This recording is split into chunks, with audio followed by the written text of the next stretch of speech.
of our AAR community. So this is, in the middle is Miranda Moat, who's an AAR fellow and is also visiting assistant professor at the School of Architecture at the Pratt Institute and a lecturer at the program in architecture at the College of Arts and Science, University of Pennsylvania, and is the founder and is currently working on botanography and the botanical gardens as a historical, artistic, and pedagogic project. To my right is Alessandra Vinciguerra, who is superintendent of the Basque Garden and has been since 1992. Alessandra is also the director of Giardini La Mortella in Ischia and was the consultant for Primavera Landriana and Autunno Landriana, and for the gardens at Villa Taverna here in Rome, which is the American embassy, and has also curated exhibitions around gardens. So, and Giulia Caneva, we heard before. So I'd like to start with some personal questions on the relationship with your research and the pines. And perhaps, Miranda, since you're based in Philadelphia, should we start with your first impact when you saw the pines here in Rome?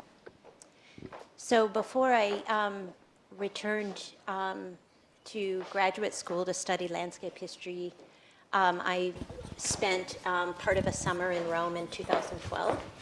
And so I saw the pines in person, but I happened upon an exhibition of contemporary photography actually in Trastevere. And the photographer is Giorgio Cutini. And the photographs were these very large, kind of sublime landscapes, of which the pines and the figures that were composed within the photographs, there was this kind of merging of the human figure and the pine, and it was at that moment that I saw them very differently and saw the cultural agency of the pines. Alessandra, for you? Well, practically I was born with pines, with stone pines. The house where I was raised as a kid had pines. So as a kid, I remember we would all gather under the pine trees, collect the little pinoli, the little pine nuts that fell from the tree, and break the skull with a stone and eat them. So really it was a sort of a very visceral contact. And then they've always been in my horizon. There is never a moment in my life where I have not been in close visual contact with pines, and whenever I've been traveling abroad or anything, I suffered from not seeing them. They were my idea, they are my original idea of tree. The other ones came later, but the pine trees are the first one for me. And how did then pines start to populate your research? Well, since I started to work on gardens, which is very early, to cultivate gardens, again, they're so easy to grow. I mean, you put a little pinolo in a pot and then they come out. So it's how little kids learn how to grow plants. So again, this has been part of my professional growth, and I've planted literally, I would say, hundreds of pines in my life. In various different projects and context, gardens or parks or open land, but I've planted really quite a lot. And I've seen them growing from very small one to huge, enormous, majestic plants. What about you, Giulia? My first experience with pines was during summer, because in past time, Romans had long holiday during summer, not in the city, in the countryside, and they went in the Castelli Romani. It was quite close to the city, and there was a lot of pines. And so the smell of such plants, the taking seeds, was part of my childhood. And so, and about the second point, the research. Now, the research came 20 years later. I started as a botanist to study Mediterranean vegetation. And I studied, as a botanist, we study natural forest.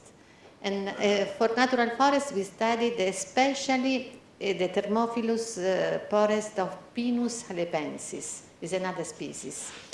And I made with the professor that was my tutor, I studied all the spontaneous pinets in the Italian coast of Pinus halepensis.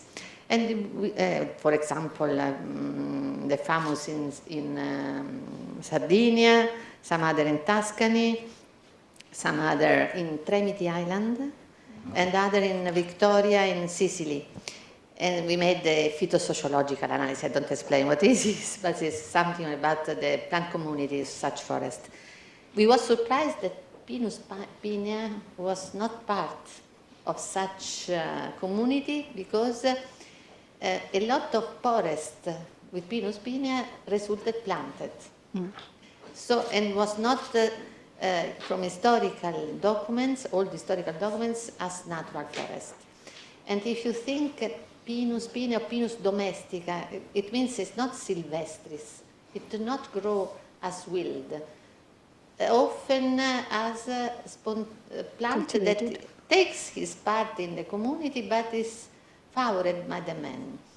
But so I started in that way. Obviously, I found also a lot of Pinus pinea, but my focus was with the other species. And Miranda, the other day I came up to your studio and I saw that you had a little branch of the pine tree there. So how is the pine, now that you're in Rome, part of your research? So in two ways. One, my creative work in my studio that you saw hanging on the wall is I'm developing different methods of actually printing plant specimens. I've been focused on the platanus leaves, but also the pines. And so right now I'm just experimenting and trying a couple different ways of actually making direct impressions and then annotating them with various kinds of paints. But pines are particularly difficult to print because of the rigidity of the leaves. And so I've been experimenting and finding different ways to create beautiful images of the pines.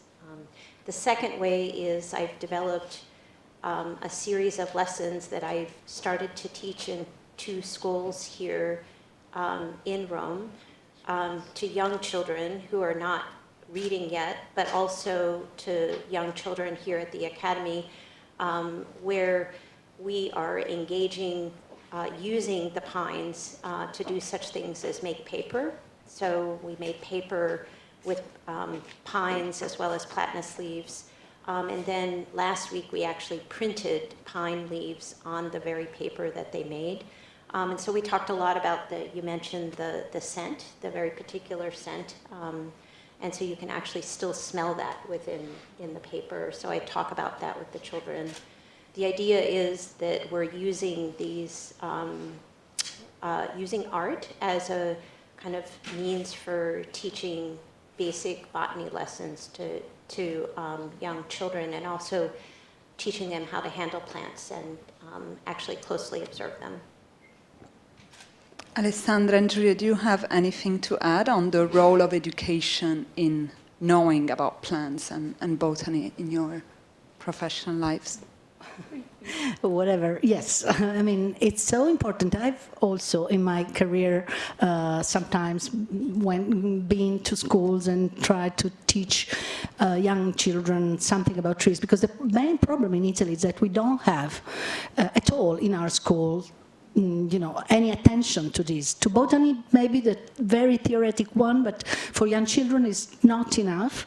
And what happens is that Italians grow and they cannot tell a pine from a maple or from whatever, a plane tree. And only later, if someone is really personally interested, they can start to take interest in this. But the truth is that most of the adult people in Italy cannot tell a tree from another one, so they don't know how to call them, and if you give it something a name, then you know it, and they don't know how to treat them, and then they follow whatever is the use, so they say, oh, my father used to do this, I do the same, and here comes the difficult relationship the citizens have with trees, and also the city councils have with them. People don't know how to prune, to grow plants, to cultivate them. They don't know anything about the plant physiology. And I don't know how many people you know that say, oh no, I might have a black thumb, I don't know how to grow plants, I don't know anything about them. And this is one of the main problems in Italy, I would say. So great, yes, education has a very important role, and it would be so much better if we all took care about that. Yes, I continued at such point. I completely agree with Alessandra.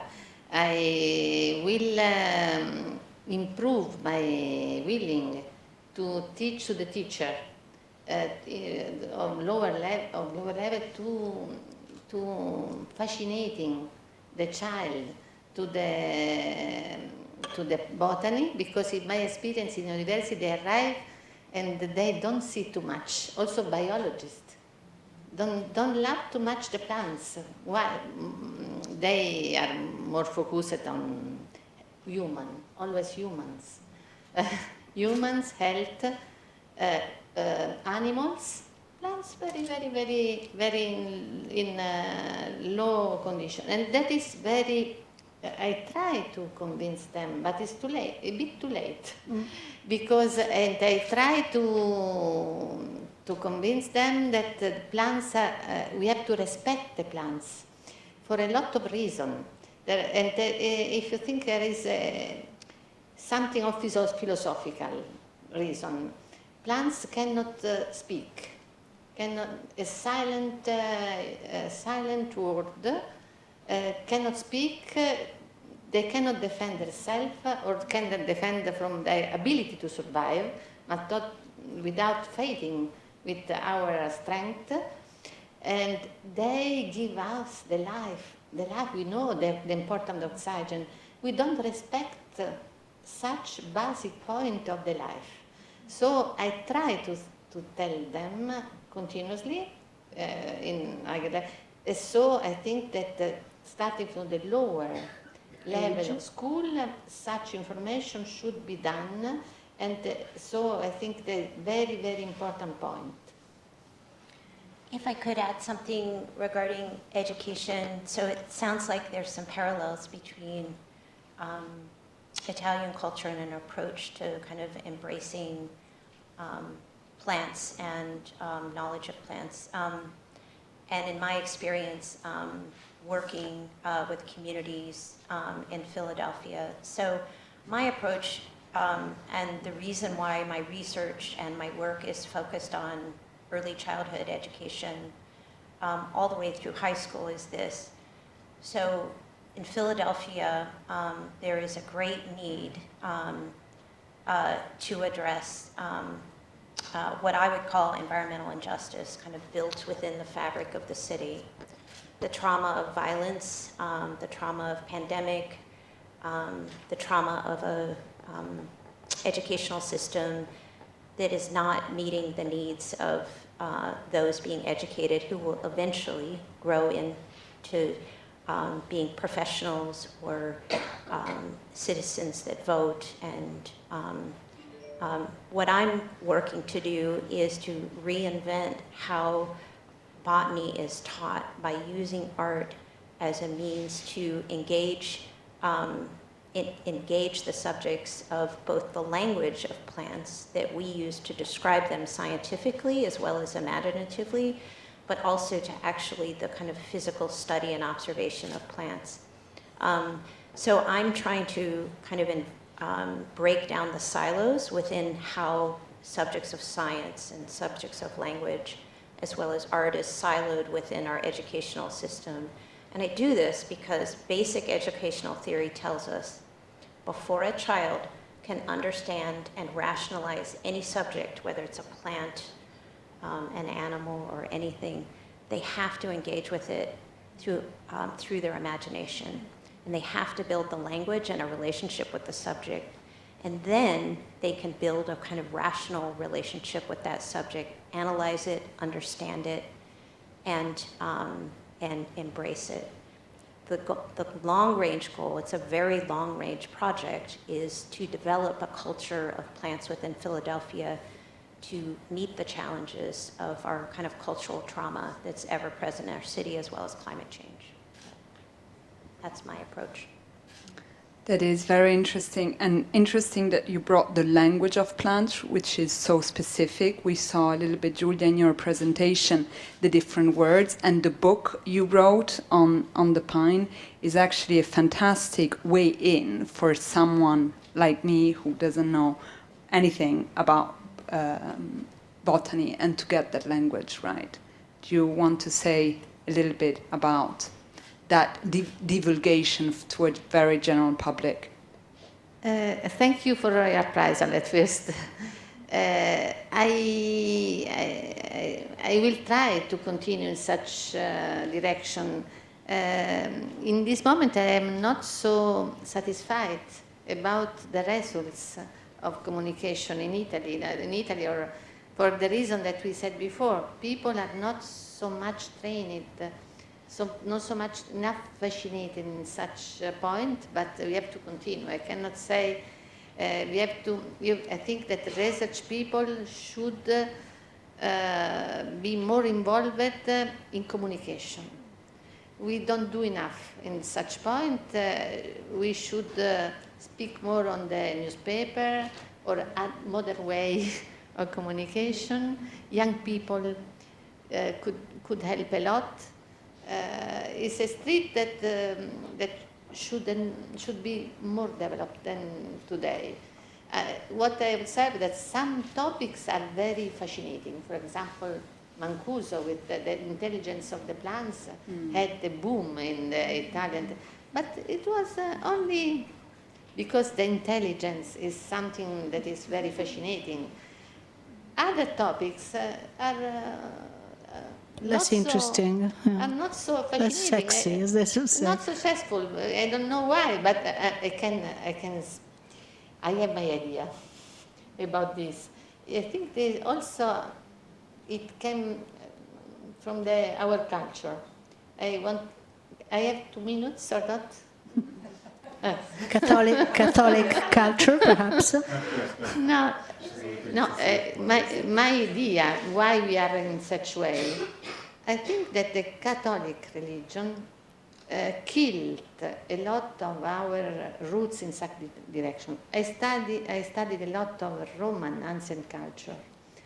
In such period, I studied Arapaces, for example, or other monuments where we found hundreds of plants. We are studying with PhD students how, if you look with attention, maybe I can give you another presentation that is fascinating me. If you look with attention, the Roman monuments are full of nature.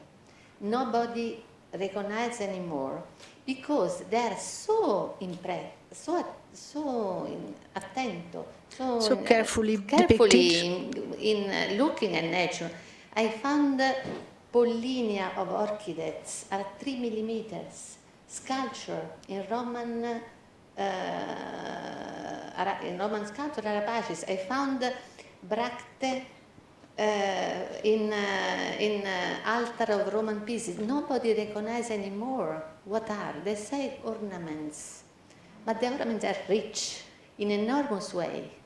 So we are not more trained in recognize the nature in art, in ancient art. Why? Probably it's what happens in 2 million of history.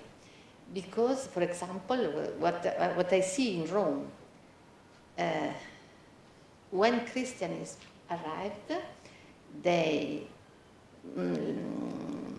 tried to minimize the diversity, taking such part of nature at a lower level, respect men, animals, plants. Plants are not should be helpful for the human life and not for themselves. In the pagan world, the nature was divine. Mm-hmm. Obviously, in Christian, it could not be in such way. God is the only God is divine. all the other part of nature could be reduced. There are very interesting books that describe this process. I suggest a book that is not easy to find, De Bérenger, Archeologia Forestale. It describes how, for centuries, the Christians fought against the pagans' rituals, where the nature conserved its special role, and so the people love this nature because it was part of his culture, and they categorize such knowledge as stregonery or something bad.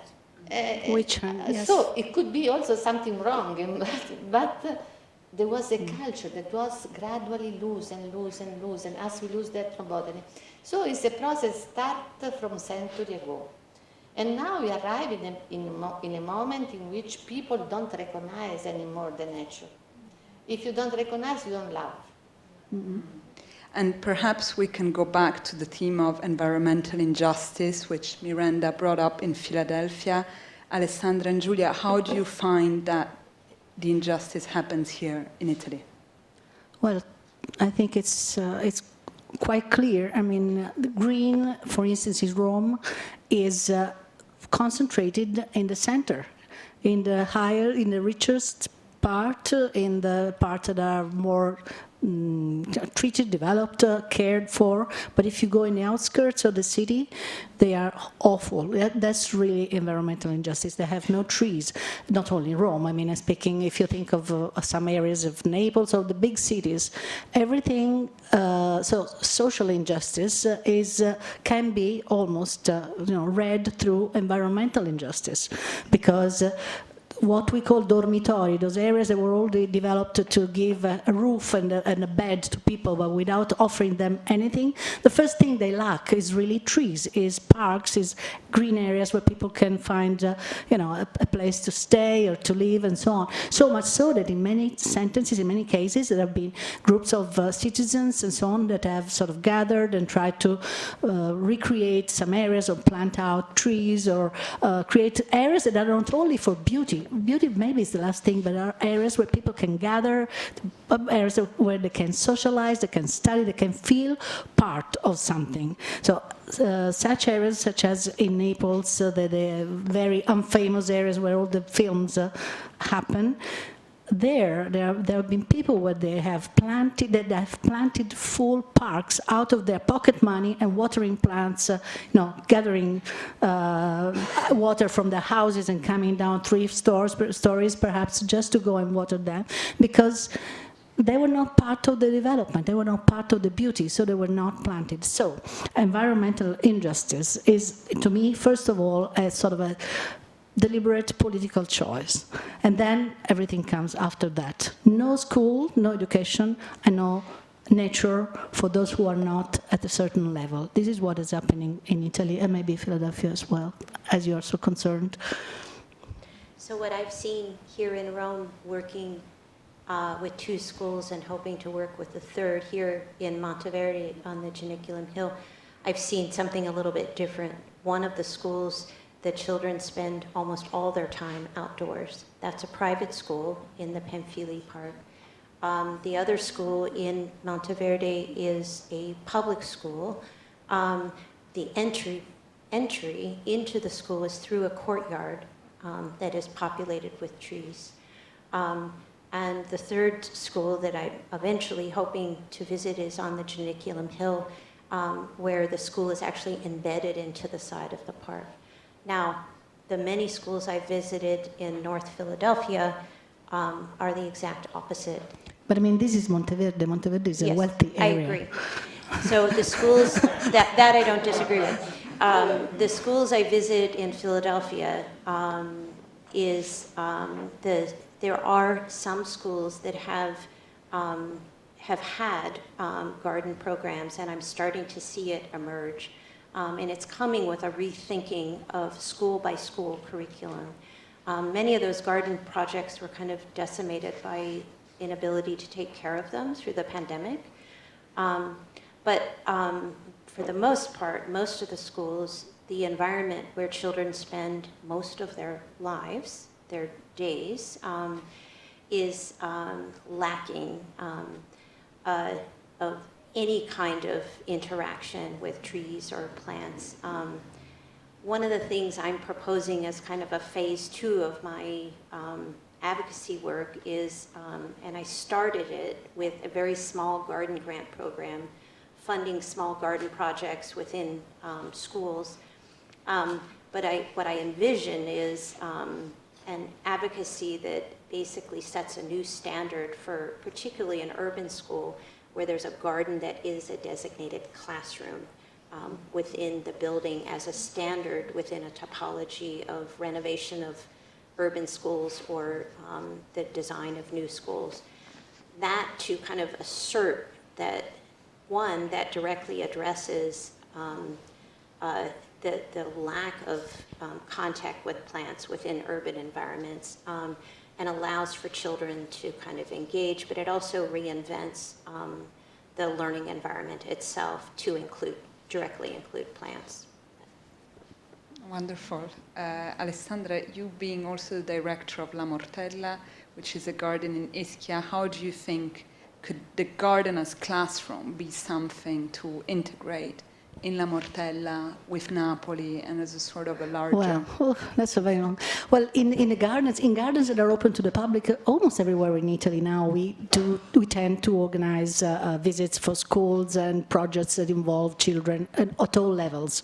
We have a vegetable garden for children where they can come and just learn how to deal with plants and put their hands in the soil, which is the most important thing.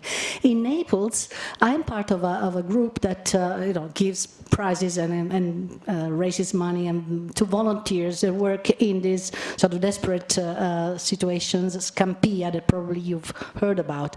And we've been selecting groups of, again, volunteers, citizens and so on, that are working a lot on this. So assessing different areas, providing whatever context, green context for the children, teaching them how to deal with plants, but also maybe using plants growing and all gardening cultivation activities to cross through borders of social differences, or to teach children who are somewhat impaired for any reason to be in a group and to work socially. So gardening and so the contacts with plants and with nature is also very much useful for assessing a lot of issues, from mental to physical to social and so on. So yeah, we are working quite a lot there. It's almost always at a sort of private level, groups, volunteers, people who want to be involved. It's very difficult to involve the public authorities. And that's it. I won't say anything more.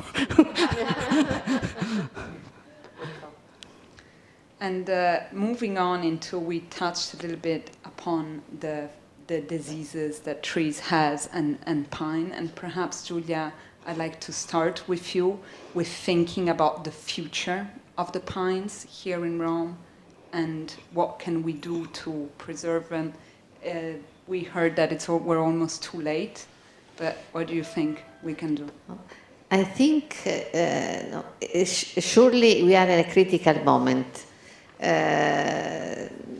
because it's true that in such climatic change, the presence of big storm that arrive deep in a fast way, big winds, is dangerous for the pine. So the umbrella, the structure of the pine is cannot resist too much to such storms. So I believe the trees in the city are a lot. The presence of pathogens, the difficult management of the streets, the big storms. So I understand that some people is afraid about the security, about the risk of failure of pines. So probably what I think we have to rearrange the position of the pines. Pines should remain in the city, probably in the parks, not too much in the street trees, for example. For the street trees, we should have a different approach. For example, Mussolini wanted, as a dictator, he chose one plant, it all was one plant. What we know now, that is very important, it takes biodiversity. There is a general regulation at international level that no species should overgo than 20% or 15%. I don't remember the difference between genus and species, so there is a number that cannot be overgrown.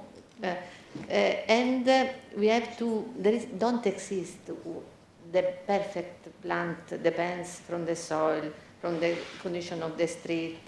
In general, it's necessary to have richness, diversity, to be more stable. So in the future, we are studying such point to find an equilibrium. Through PNRR, we have also another PhD student that is here that is studying street trees in Rome. Luca D'Amato is here. We are studying ecosystem services of plants in as street trees, also street trees of Rome. We are studying all the Latium situation because it was a regional project, but the solution will be not which trees, how think the planning of trees in general. So, coming back to the pine should remain, probably with a different asset in the city, reducing in the street, but maintaining in the landscape and in the garden, because it's so important for our culture, our landscape, our history. We cannot reduce too much. We cannot protect from pathogens. There are technology to do that. If they are planted in more correct way, they will suffer much less than if they are on the street. So they will protect themselves much better. Alessandra, yes, there is a beautiful video work here in the Cryptoporticus of an ex-AAR fellow that sort of imagine what the Bass Gardens will be in 100 years. So, Alessandra, this is one for you. Our trees in the Bass Garden and in Villa Aurelia, they were planted in 1921. So to answer the question 3 hours ago, there were lots of nurseries that prepared trees far before the fascist era, because everybody was planting pine trees in Rome, starting from the Vico, but all the De Torlonia, the Borghese, everybody was.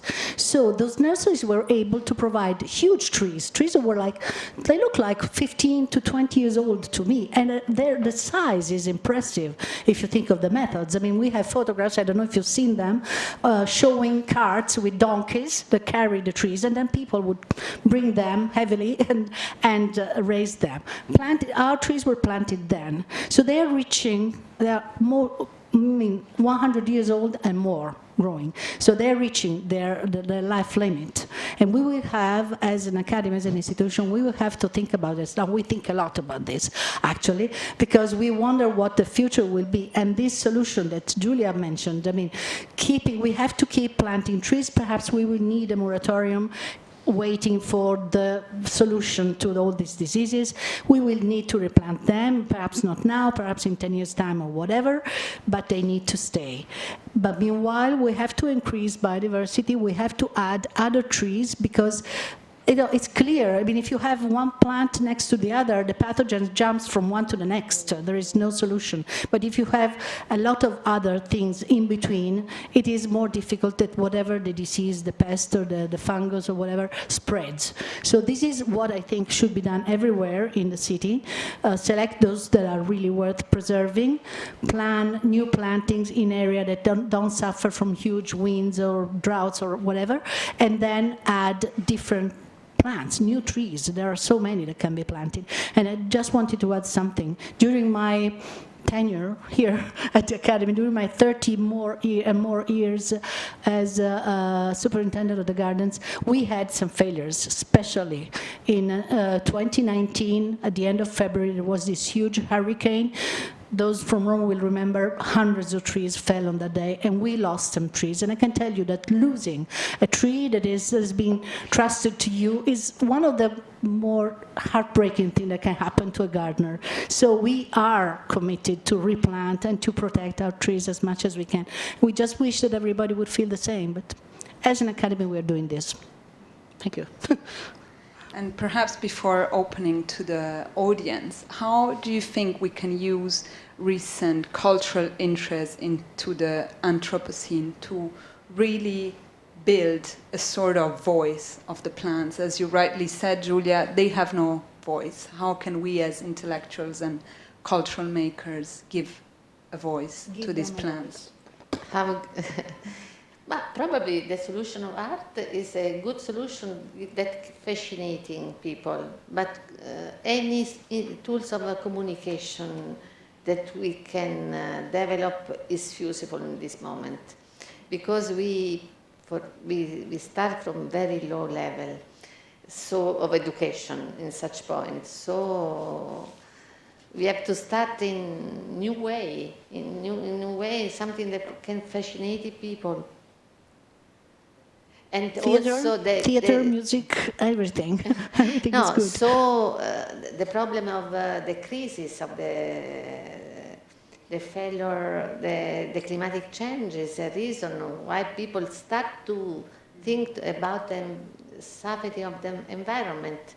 They are thinking about nature because they are afraid for the future.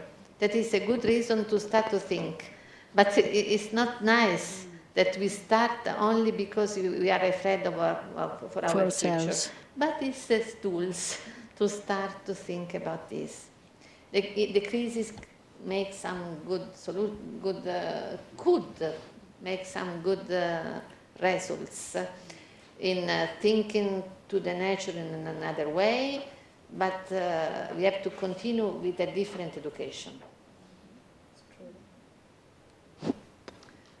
Are there questions from the audience, from the panelists? Thank you. For obvious reasons, we've been talking mainly about the urban context. And I wondered, thinking partly of what Phoebe was saying earlier about the farms that you visited, and mainly a younger generation of people actually kind of working on the land and returning to farms that previous generations had abandoned, whether there's a different level of knowledge in rural areas compared to urban areas, and whether what you describe is a generational thing that is happening, kind of across the countries, because we've talked about the US as well as Italy, or whether it's particularly in urban areas that there is this kind of sense of disengagement from the natural environment and from plants and from trees.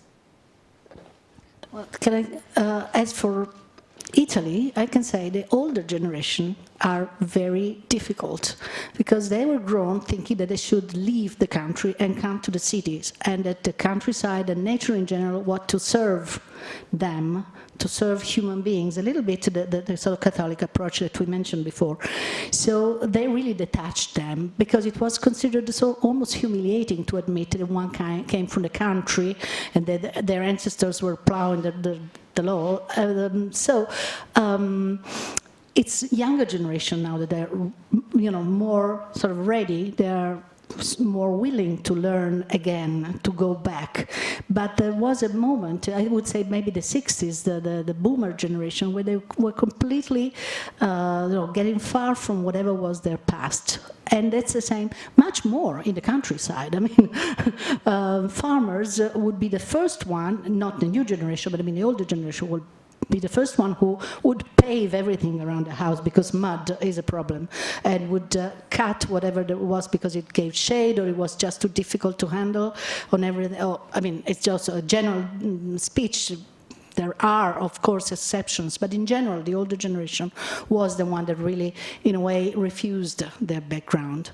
And so now it's a matter of the younger generation who are rediscovering something, a past, a treasure, a culture that was despised in the past. I think there's very similar parallels between culture and similar phenomenon in the United States.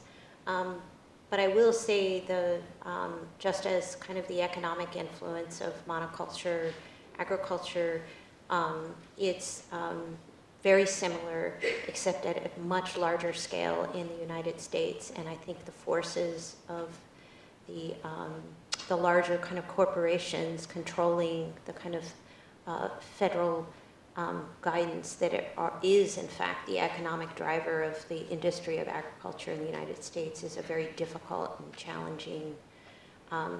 And so, but I will say this, I think my focus on the urban condition is that is a conscious choice on my part because I feel connected to the city, but also because many of the students that I teach are coming from cities in architecture and landscape programs, and also the very real problem of food security within cities like Philadelphia. So there's lots of things happening organically within Philadelphia. There's a really robust kind of explosion of community gardening, and I'm trying to kind of build on that energy, that positive energy that's coming out of neighborhoods that really are working to gain agency within their cities, and I'm trying to kind of build on that energy and kind of amplify that. So that's my reason for focusing on the city. It's very present for me.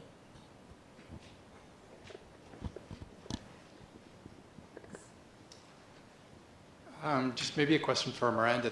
Thinking about this idea of urbanites, and especially a generation of urbanites who came to the city to be successful and they left the countryside, and that is the case here. But I think a monolithic cultural approach doesn't apply as much in inner city communities in the US. And there are a lot of different groups. It seems like there's a lot of diversity in terms of how connected people are, depending what culture, what ethnicity, what their recent immigrant background is, that it's like a much closer line back to really and different understandings from different parts of the world in terms of landscape, growing, nature, and I'm wondering how that sort of cultural range in the communities you work with comes into the way you approach your work. One of the hardest things about this project and the development of the curriculum is exactly that. In Philadelphia, we have a very large Italian-American community in South Philadelphia. We have a very large Chinese-American community, African-American, Puerto Rican, and they tend to be kind of neighborhoods. So this is where my skills as a landscape historian are really important in developing these lessons. It just means that my curriculum needs to look broadly and think broadly about the significance of plants from multiple points of view. So I've developed a series of lessons very particular to African American culture that include kind of historical stories about very particular plants, but also include kind of botanical analysis. They tend to be ethnobotanical. I've yet to develop the full range, but the second way of addressing that in my kind of vision and thinking about garden classrooms is that myself, as somebody with skills, trained as an architect, skills as a designer, but also a landscape historian, I could consult directly with particular neighborhood schools and develop and design a garden that meets the particular kind of cultural dynamics of their school, as well as the particular kind of needs of that of that social dynamic, which of course includes the families. So it's complex, but that's where I really am using my skills as a landscape historian in research. I can't be an expert in all of those subjects, but I have the skills to know where to get the information and develop the lessons. So that's my response to that. It is not a universal proposition, is what I'm saying, at all.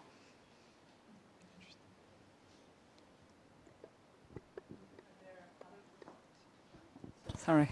Yes, another question at the back. I'm curious about the pignoli and whether there's urban harvesting of pignoli or pinoli or not. No, there isn't. Actually, the production of pinoli in Italy has diminished a lot since the disease spread. So now, if you go to supermarkets, you find Siberian pinoli. Did you notice? It's really heartbreaking in a way. No, but there's never been. There used to be, but not in the city really, in the outskirts and in the countryside. There used to be in the past that trucks would arrive at some point during the year when the cones were developed, and people would go to the garden owners and say, "Can I clean your pins of their cones?" And they would take the pigne to gather the pinoli. So people would be happy because then they would sell. Or really, they would get rid of the pigne that are always a problem, and they produce pinoli. But that is finished totally. That is why they are so expensive, I heard here. There is time for one last question.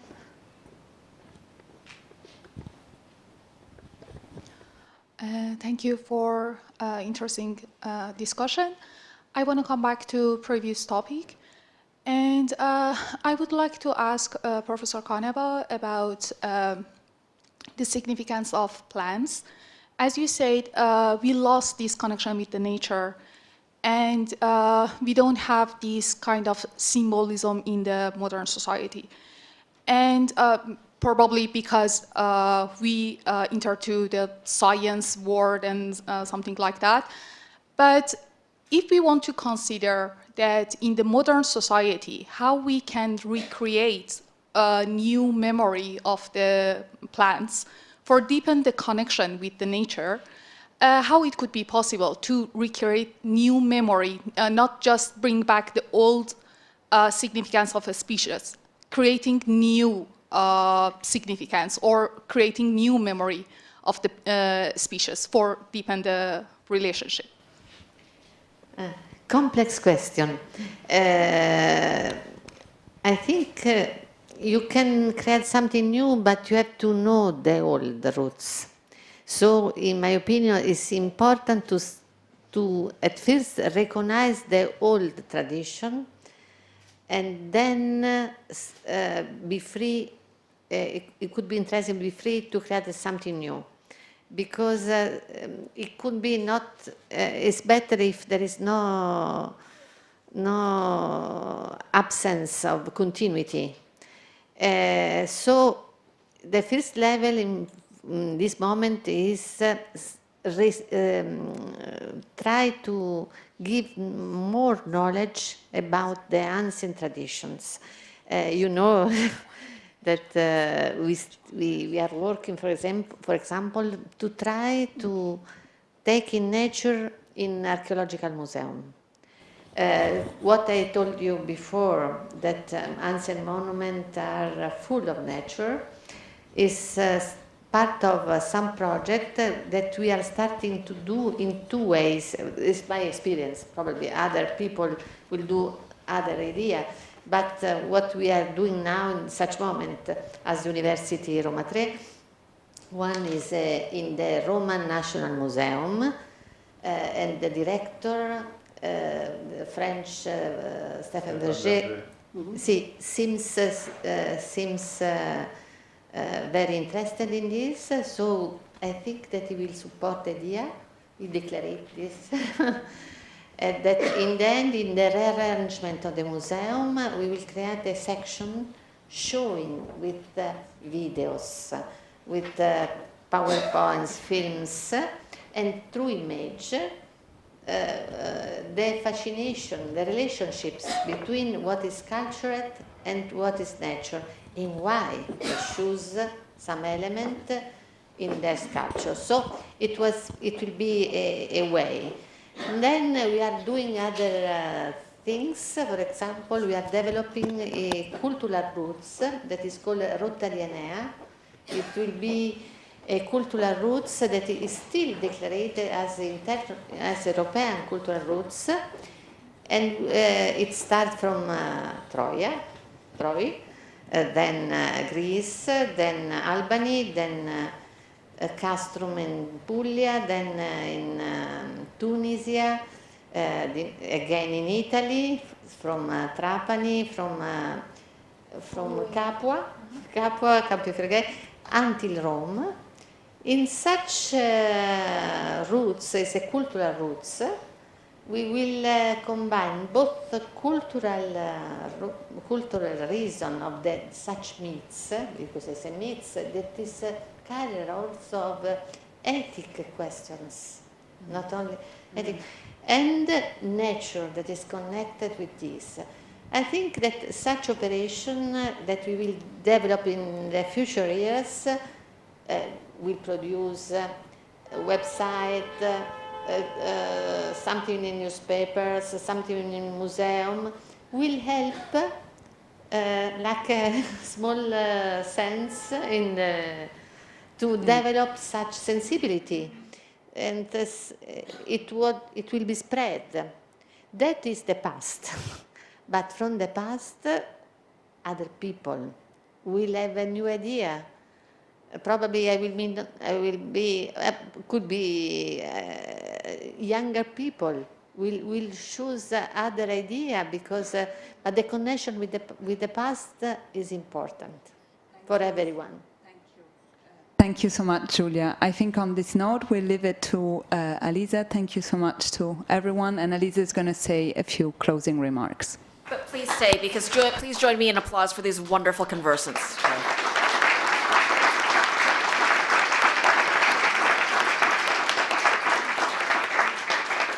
I think what this afternoon and evening has shown us is how much the pines mean to us. From the incredible presentations to this wonderful conversation to all of you here, listening to you all talk about what the pines mean to you and how tactile it is. The smell of it, playing with the pine cones, harvesting for pignoli, talking about the flavor, sitting underneath the shade, dancing among them, painting them, sculpting them, having them be the context, speaks to why it's so important and why this room is filled with so many people who are here to not just discuss the science of the pines, but the arts, the humanities, the love, the music, the flow, the soaring, the flying, and the ephemerality of it all. We are, just as the pines are, mortal.